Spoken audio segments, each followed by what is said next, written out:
We'll use this as a definition of risk: exposing oneself to the possibility that something unpleasant or unwelcome will happen. First of all, tithing is a percentage. Here's what the Bible suggests as the metric: 10 and 90. We said it earlier. 90% with God will always go further than 100% on my own. And the Bible teaches a percentage and not an amount. And that's good, because that way when you get downsized, or you get a cut in pay, or there's a government shutdown that costs you income, the expectation changes. The same with when your salary soars or when your commissions increase. There's no guilt trip from God over the amount you give.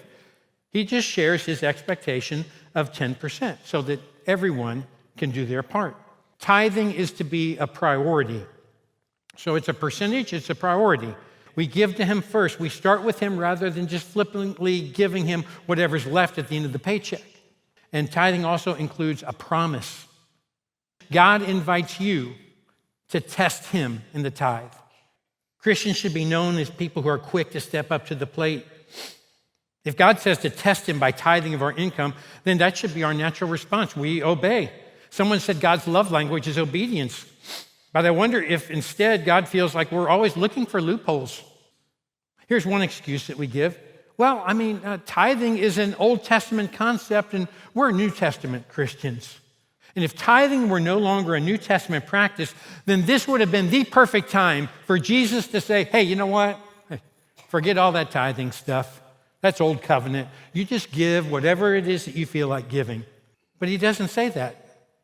Instead of rebuking the religious leaders for tithing on small things, he tells them that they shouldn't neglect that, nor should they neglect the more important matters of the law. Tithing costs more than I can afford. But is it more than God can supply? Let's be honest. You do have some say in where your money goes. Most of our problems come because we don't live within our means. A budget is a strategy. It's a method. It's a means to tell your money where to go. That's what it is. And a budget can save you from some impulsive purchases. If your output exceeds your income, then your upkeep will be your downfall. And that reduces our ability to give and share with others. So live within your means. We don't give to get. We live to give.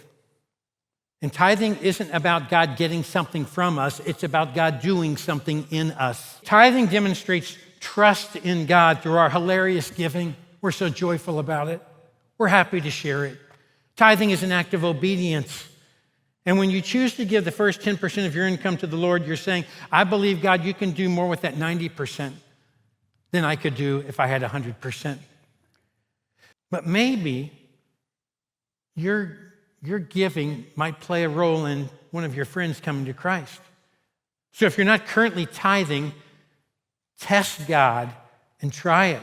Make it a discipline for the next 3 months. It's very easy to set up. I'm so technologically challenged. I called the accounting people. I said, okay, how would I tell somebody to do this? Because I'm already set up on it and have been for years. I don't know how to set it up myself. They said, oh, you just go to CCV Church or go to the CCV app. He said, on the CCV app, you just go to the bottom of that page and click on Give. And then you click on Give Now, and you can set up your campus, the frequency, the amount of your gifts. You can put your info in there. We want to be stretched. I want to learn what God wants me to learn, even if it takes me out of my comfort zone. God will bless you beyond what you can imagine.